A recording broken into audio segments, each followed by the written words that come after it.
Gawa tayo ng kilawing dilis. Ayan. Binagyan ko na to ng suka. Kaya itim. Sukang Ilocos yan.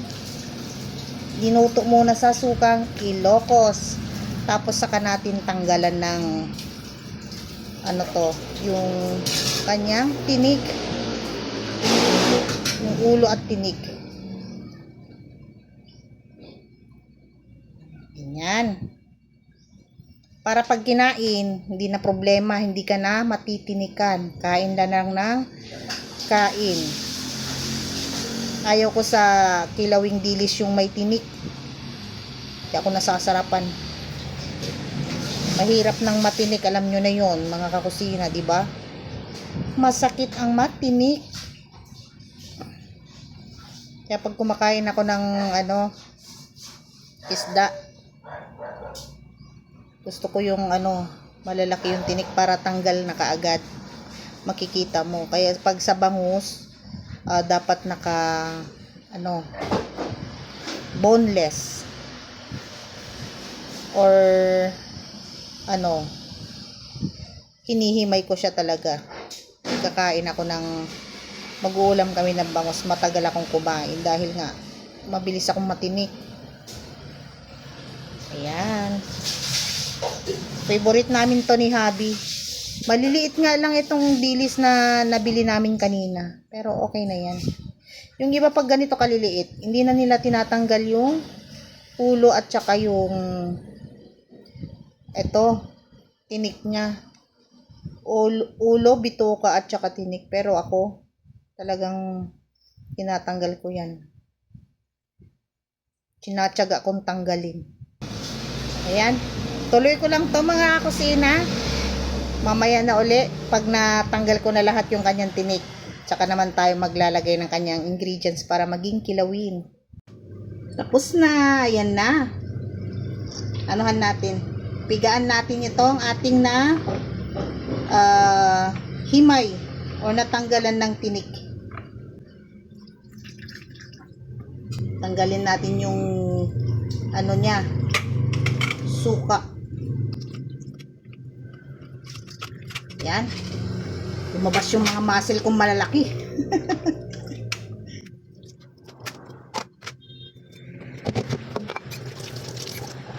Saka naman tayo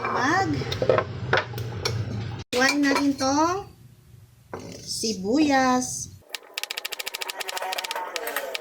Ito yung hindi ko naman pinapaiyak ako.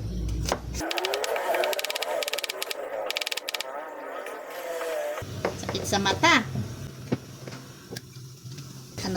Luya.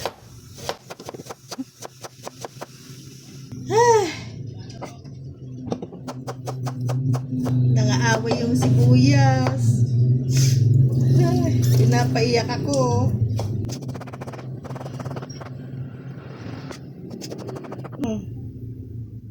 Kawawa. Wala kaming spring onions pero merong leeks. Kumuha lang ako ng kaunti sa leeks. Yung lang, pinaka maliliit niyang dahon.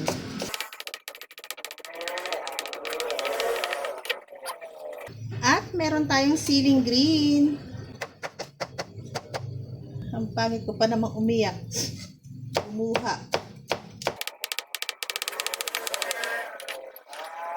Kalamansi. Dalawa lang dahil makatas kong kalamansi natin. Grabe kalalaki.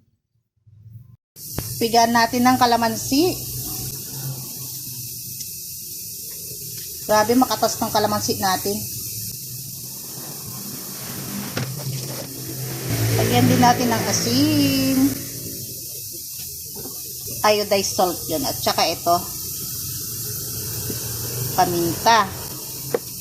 At sukang Ilocos. Ayan.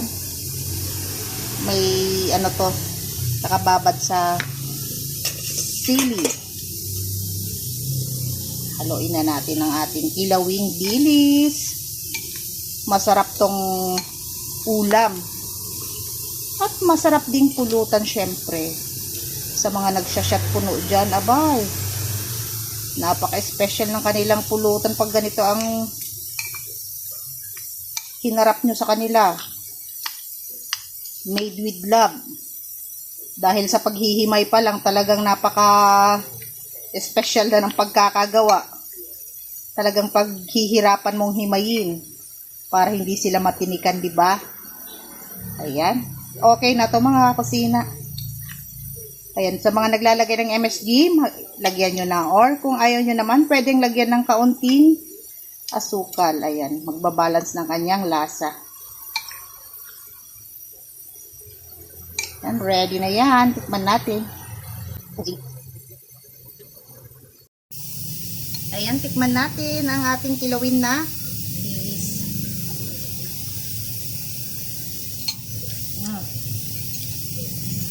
Maasim-asim. Masarap tong ating kinilaw na dilis. Asim kilig. Tsaka hindi nakakatakot magkilaw ng fish da. Lalo na at na luto ito sa suka. Bye! Maraming salamat sa inyo lahat.